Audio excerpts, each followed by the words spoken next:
Normally international football അതും friendlies ആവുമ്പോൾ ഞാൻ അധികം അറ്റൻഷൻ അതിന് കൊടുക്കലില്ല. എക്സ്പെഷ്യലി രാത്രി 12 മണിക്ക് ശേഷമുള്ള മാച്ചസ് ഒക്കെ ആണെങ്കിൽ. ബട്ട് ഇന്നത്തെ ബ്രസീൽ വേഴ്സസ് ഫ്രാൻസ് ഓൾമോസ്റ്റ് 11 വർഷങ്ങൾക്ക് ശേഷമാണ് ഈ ഒരു ഫിക്സ്ചർ പിന്നെ നടക്കുന്നത്. ലാസ്റ്റ് 2015 എങ്ങാണ്ട് നടന്നതാണത്രേ. ആ മാച്ചിനെ പറ്റി എനിക്കൊരു ഓർമ്മയില്ല, ഞാനത് കണ്ടിട്ടുണ്ടോ ഇല്ലേ എന്ന് പോലും എനിക്ക് ഓർമ്മയില്ല. അതുകൊണ്ടാണെന്ന് തോന്നുന്നു ഈ ഒരു മാച്ചിന്റെ കാര്യത്തിൽ ഐ വാസ് എക്സൈറ്റഡ്. രാത്രി 1:30 പോലും ഇരുന്ന് ഈ ഒരു കളി കണ്ടിട്ടോ. പക്ഷേ ഇതൊരു എക്സിബിഷൻ അല്ലെങ്കിൽ ഒരു ഫ്രണ്ട്ലി ആയതുകൊണ്ട് തന്നെ ഞാൻ സീരിയസ് ആയിട്ട് കണ്ടില്ല. ഞാനിങ്ങനെ എന്താ പറയാ, സമാധാനത്തിന് വേണ്ടിയിട്ട് ഫുട്ബോൾ കാണുമെന്ന് അറിയില്ലേ, അങ്ങനെ കണ്ടു. And it was Worth it.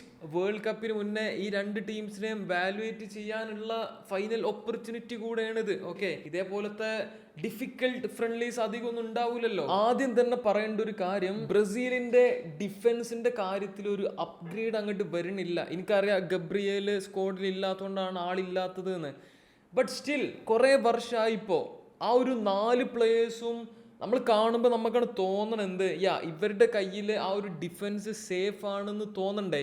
അങ്ങനെ തോന്നുന്ന ഒരു ഡിഫൻസീവ് നിര ബ്രസീലിൽ ഇപ്പൊ കാണുന്നില്ല. ഈ ഒരു മാച്ചിൽ ആ 4 പ്ലേയേഴ്സും കൂടെ ആകെ 13 മാച്ച് എന്തോ ബ്രസീലിന് കളിച്ചിട്ടുള്ളൂ അത്രേ. ഒരു ട്രയൽ അടിച്ച പോലെയൊക്കെയാണ് എനിക്ക് തോന്നുന്നുണ്ട്. ആൻഡ് ഫ്രാൻസിന്റെ അറ്റാക്കിന്റെ കാര്യം നേരെ ഓപ്പോസിറ്റ്.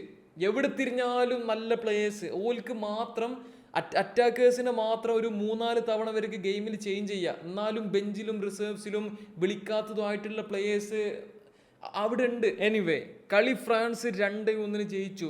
എംബാപ്പി ആൻഡ് എക്കിറ്റിറ്റീസ് അവരാണ് ഫ്രാൻസിന് സ്കോർ ചെയ്തത്. ഏകദേശം സിമിലർ ആയിട്ടുള്ള 2 ചിപ്പ് പോലത്തെ ഗോളുകൾ. അതിൽ തന്നെ എംബാപ്പിന്റെ കാര്യം കേട്ടോ, ചെങ്ങായി ആ ഒരു നീ ഇഞ്ചുറിയും കാര്യങ്ങളൊക്കെ മാറി മെല്ലെ മെല്ലെ ഇങ്ങനെ റെയിലിൽ ഇറങ്ങി വരുന്നുള്ളതിനോ. ഈ മാച്ചിൽ സ്റ്റാർട്ടിങ് ലെവലാണ് ഇറങ്ങി ഓടാൻ തുടങ്ങിയതാ. എന്ത് ജാതി ഓട്ടം എന്ന് പറഞ്ഞാൽ എന്ത് ജാതി ഓട്ടം. എംബാപ്പി അടിച്ച ആ ഒരു ഗോള് ആ ഒരു പൊസിഷനിൽ എംബാപ്പെ ആയതുകൊണ്ട് മാത്രമാവും ചിലപ്പോൾ ഗോൾ ആയിട്ടുണ്ടാവുക. കാരണം ആ ഡിഫൻഡേഴ്സിനെ മറികടന്ന് പോവാനുണ്ടായ ആ ഒരു സ്പീഡില്ലേ, മറ്റേ ഫ്ലാഷ് ഒക്കെ പോണ പോലെ അത്രയും സ്പീഡിൽ പോണ വൈക്കലാണ് ഇയാള് ചിപ്പും കൂടെ ചെയ്തിട്ടത്. Beautiful goal. സെക്കൻഡ് ഹാഫിന്റെ തുടക്കത്തിൽ തന്നെ ഫ്രാൻസിന് ഒരു പണി കിട്ടി. വെസ്ലിനെ ഫൗൾ ചെയ്തതിന് ഉപ്പമക്കാനോക്ക് ആദ്യം ഒരു യെല്ലോ കാർഡ് കൊടുത്ത് പിന്നെ വാറിലൊക്കെ ചെക്ക് ചെയ്ത് വന്ന് സ്ട്രേറ്റ് റെഡ്. അതൊക്കെ കണ്ടപ്പോൾ ഞാൻ വിചാരിച്ചു ഇനി ബ്രസീലിന്റെ അറ്റാക്കിൽ ഇച്ചിരി കൂടെ ഒരു ഫ്ലോ ഒക്കെ വരും, ഒരു ഗോൾസ് അടിക്കും, കളി ബ്രസീൽ ജയിക്കുന്നൊക്കെ ഞാൻ അങ്ങനെ പ്രതീക്ഷിച്ചു. കുറച്ചൊക്കെ ചാൻസസും കാര്യങ്ങളൊക്കെ വന്നു. എങ്കിൽ പോലും മാച്ചിലെ സെക്കൻഡ് ഗോള് ഫ്രാൻസ് അടിച്ചത് ഒലീസയുടെ പാസിൽ എക്കിറ്റിറ്റീസ് എംബാപ്പി ചെയ്ത പോലെ തന്നെ കീപ്പർ മേലെ കൂടെ ചിപ്പ് ചെയ്തിട്ട്. ബ്രസീലിന്റെ കാര്യത്തില് ആദ്യത്തെ ഒരു പോസിറ്റീവ് എന്നുള്ളത്, അവരുടെ കഴിഞ്ഞ കുറേ മാച്ചസ് ഒക്കെ വെച്ച് നോക്കുമ്പോൾ ഇത് കമ്പാരിറ്റീവ്ലി ബെറ്റർ ആയിട്ടൊക്കെ എനിക്ക് ഫീൽ ചെയ്തു. പക്ഷെ പ്രശ്നം എന്താണെന്നറിയോ, ആൻസലോട്ടി ഈ ഒരു ടീമിനെ കളിപ്പിക്കുന്ന സ്റ്റൈല് അത് ബ്രസീലിന് അങ്ങോട്ട് മാച്ച് ആവണ ഒരു സാധനമായിട്ട് എനിക്ക് തോന്നണില്ല. ഓക്കെ, ഡിഫൻഡേഴ്സ് എല്ലാവരും സിറ്റ് ബാക്ക് ചെയ്യുക, സേഫ് ആയിട്ടുള്ള ഒരു ഫുട്ബോളൊക്കെ കളിക്കാൻ നോക്കുമ്പോൾ അതും ബ്രസീലും എനിക്ക് അങ്ങോട്ട് ശരിക്കും കണക്ട് ആയില്ല. ബട്ട് സ്റ്റിൽ കുറച്ചൊക്കെ നല്ല മൊമെന്റ്സ് ഉണ്ടായിരുന്നു. പക്ഷേ ദേ ആർ മിസ്സിങ് സംതിങ്.